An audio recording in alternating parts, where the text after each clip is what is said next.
Muchachos, ¿cómo estamos? Otra vez bienvenidos a mi canal, otra vez aquí desde Jerusalén. Esta vez sí, el video será sobre Jerusalén. Y precisamente acá no es donde voy a empezar a documentar lo que hemos vivido durante el día, pero es acá donde les doy la bienvenida para que se queden acá, porque el tema de hoy será importante sobre no solamente Jerusalén, sino la importancia que tiene el Western Wall en los mundos del judaísmo, el islam y el cristianismo. Así que muchachos, no lo pueden perder y nos vemos en un ratico. Quédense ahí nomás.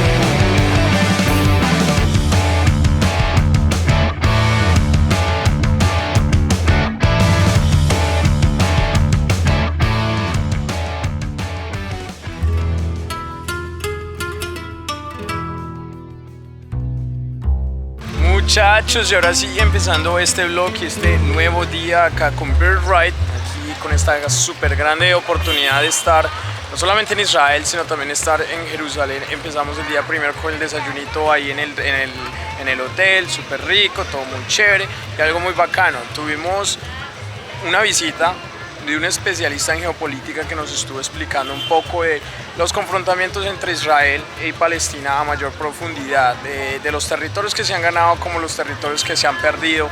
Fue muy bacano, fue una hora en la que honestamente yo pensé que me iba a dormir porque todos estamos súper cansados. Ayer estuvimos rumbeando y dijimos esta hora va a ser para dormir, pero no, realmente el invitado tenía una manera de hablar y de explicar las cosas tan bacán y tan interesantemente que fue imposible dormirse. La hora fue una hora, me encantó, aprendí demasiado, súper bacano, sobre todo lo que tiene que ver con todos, no solo con la situación con Palestina, sino de cómo la perspectiva, de cómo la diferencia entre Israel y Palestina en cuanto a territorio se refiere, ya que Israel teme por quedarse sin una tierra y teme por quedarse sin esa protección, ¿no? Tener como esa seguridad política.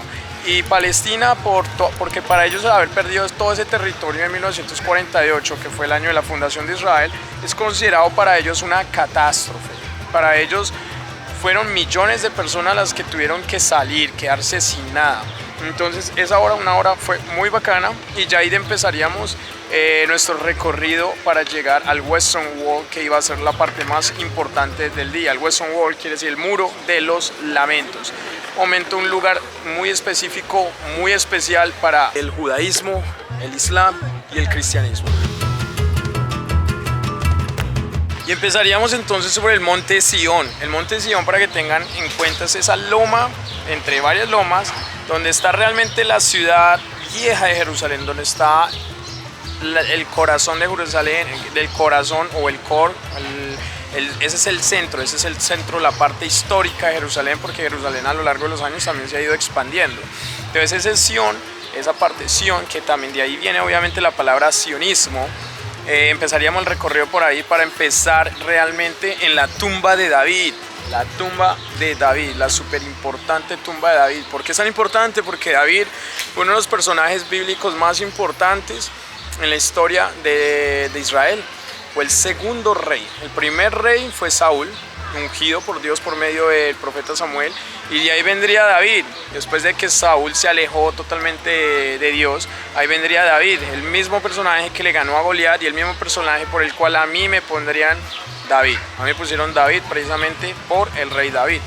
Entonces, muy bacano, porque yo la vez pasada que había venido hace 10 años, yo no había visto la tumba de David. Entonces, muy teso esa partecita, entramos ahí, ya habían unos ortodoxos ahí leyendo la Torá, y fue muy bacano haber experimentado, poder haber visto algo que se descubrió no precisamente hace mucho. Porque antes no se sabía, no había rastro pues de la tumba de David. Entonces fue impresionante, fue por no decir uno de los reyes bueno, digamos que él y Salomón han sido los reyes más importantes que ha tenido Israel, hasta que lamentablemente moriría y ahí vendría a tomar el control Salomón, su hijo, su famoso hijo Salomón, el cual él mismo que le construyó, que le terminó construyendo el templo a Dios. Ese templo había sido prometido por David. David era el que se le generó esa idea. Él el que en el corazón quería hacerle el templo a Dios. Por eso se dice también que él es el hombre más acorde, que más acorde ha sido al corazón de Dios. ¿Cómo sería? A pesar de que era una caspita, él era una persona que cuando se arrepentía de corazón, y pues como solamente Dios puede ver lo que hay en el corazón de cada persona, entonces solamente Dios podía decir algo así. Entonces David le prometió ese templo le quería construir el templo a Dios, pero Dios le dijo: hermanos, sus manos están llenas de sangre, más bien lo hará tu hijo. Y así fue cuando llegó Salomón. Y algo súper impactante que quiero que sepan de Salomón es que siempre me impactó mucho su historia, porque él pidió solo una cosa a Dios: pidió sabiduría para poder gobernar su nación. Solo le pidió eso. Dios se conmovió y le dijo: ¿por qué no me pediste cualquier otra cosa que cualquier otra persona me hubiera pedido? Te voy a dar sabiduría y te voy a dar todo lo demás. Y así quedó en la historia. Por eso recordamos que Salomón lo tuvo todo. Tuvo dinero, tuvo poder, tuvo mujeres, tuvo todo lo que cualquier hombre hubiera podido querer, desear. Eso lo tuvo Salomón. Pero bueno, entonces estuvimos en la tumba de David, y ahí empezaríamos el recorrido, que no era nada, realmente era ahí arribita, ahí mismo arribita, donde sería la última cena de Jesús. Acuérdense que eso no tiene nada que ver con el judaísmo. Aún así fuimos porque, querámoslo o no lo queramos, Jesús fue parte de la historia, aunque el judaísmo no lo reconoce como el Hijo de Dios, o puede que lo reconozca de cierta manera, pero no lo dicen abiertamente o públicamente, o hay personas que sencillamente cerrados completamente a creer que lo es. Estuvimos donde fue la última cena, y cualquiera se imaginaría que la última cena iba a estar la mesa, así tal cual como la pintura de Da Vinci. Pero ahí les tengo que recordar que yo estuve en Milán y vi la pintura de Da Vinci, y la pintura de Da Vinci no es un cuadro, es toda una pared con la pintura de Da Vinci. O sea, él pintó eso, la última cena, en un muro.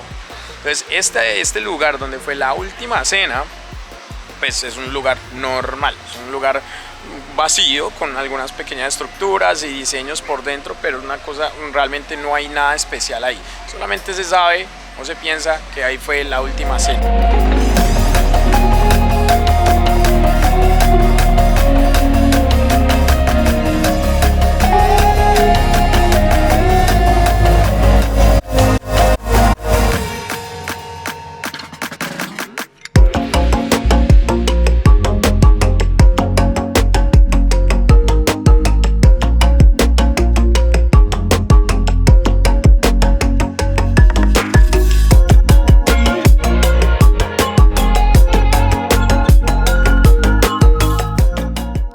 Muchachos, y adivinen entonces qué seguiría. Seguiría la ciudad de David. Recordemos que cuando David gobernaba, él tuvo su ciudad, es una ciudad pequeñita dentro de la misma Jerusalén, obviamente, ahí en el monte Sión.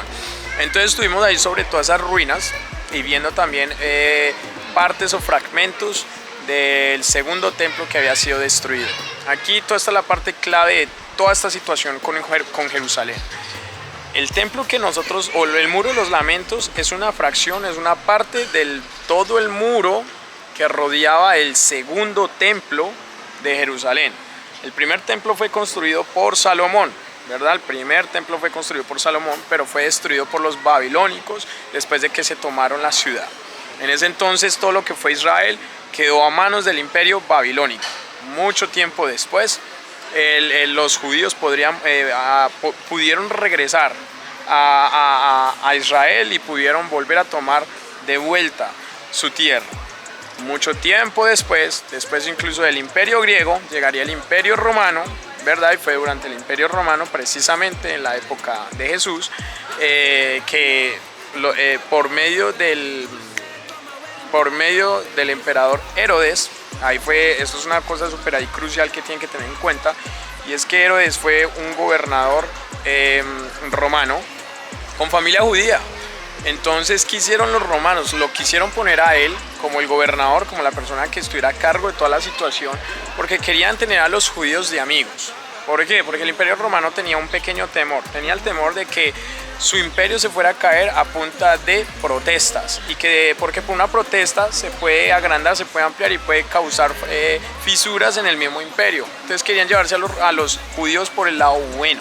Entonces pusieron a un romano judío que podía entender ambas culturas y podía tratar de mantener, digámoslo así, la paz. Entonces así fue como el judaísmo o los judíos pudieron permanecer en su territorio israelí bajo las reglas y las normas romanas.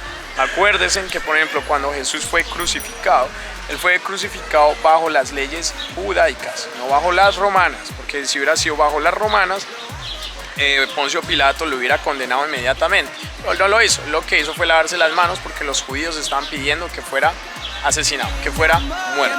Como arena en la playa, dame 7 tragos de pescados y tus labios. Coronado y quiero tu cuerpo como palacios. En la isla retrocaribeña son necesarios. Shot to the heart, you're always too late once I'm drunk in the dark. Shot to the heart, I'll tell you my piece so whenever. Baby, it's a party, put your drinks up, 2